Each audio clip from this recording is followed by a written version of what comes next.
ఉత్తరాదిలో వర్షాలు కుమ్మేస్తున్నాయి. ముఖ్యంగా అస్సాం, గుజరాత్లలో వర్షాలు దంచికొడుతున్నాయి. కుండపోత వర్షాలతో అస్సాంలోని పలు జిల్లాలకు రెడ్ అలర్ట్ జారీ చేసింది భారత వాతావరణ శాఖ. అస్సాం వ్యాప్తంగా మరో 24 గంటల పాటు వర్షాలు కుమ్మేయనున్నాయని ఐఎండీ హెచ్చరించింది. ఇప్పటికే భారీ వర్షాలతో గుజరాత్ అతలాకుతలమైంది. నదులు, వాగులు, వంకలు పొంగి పొర్లుతున్నాయి. అసోం వరదల్లో మృతి చెందిన వారి సంఖ్య అంతకంతకు పెరుగుతోంది. ఇప్పటి వరకు 68 మంది చనిపోయినట్లు పోలీసులు తెలిపారు. దాదాపు 5 జిల్లాల్లో 5,24,000 మంది ప్రజలపై ప్రతికూల ప్రభావం పడిందని చెప్పారు. రాష్ట్ర వ్యాప్తంగా రెస్క్యూ ఆపరేషన్స్ కొనసాగుతున్నాయి. రాష్ట్రంలోని పలు ప్రాంతాలను వరదలు అతలాకుతలం చేస్తున్నాయి.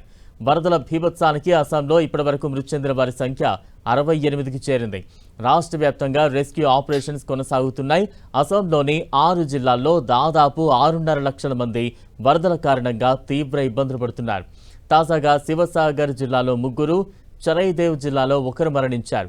చరైదేవ్, దిబ్రూగర్, గోలాఘాట్, జోర్హాట్, నాగావ్, శివసాగర్ జిల్లాల్లోని ప్రజలు వరద ప్రభావంతో తీవ్ర ఇబ్బందులు పడుతున్నారు. గుజరాత్లో వర్షాలు దంచి కొడుతున్నాయి. కుండపోత వర్షాలతో పలు జిల్లాలకు రెడ్ అలర్ట్ జారీ చేసింది భారత వాతావరణ శాఖ. గుజరాత్ వ్యాప్తంగా మరో 24 గంటల పాటు వర్షాలు కుమ్మేనున్నాయని హెచ్చరించింది. ఇప్పటికే భారీ వర్షాలతో అహ్మదాబాద్ నగరం అతలాకుతలమైంది. ఎక్కడికక్కడ వర్షపు నీరు నిలిచిపోవడంతో ప్రధాన రోడ్లన్నీ కూడా జలమయమై చెరువులను తలపిస్తున్నాయి.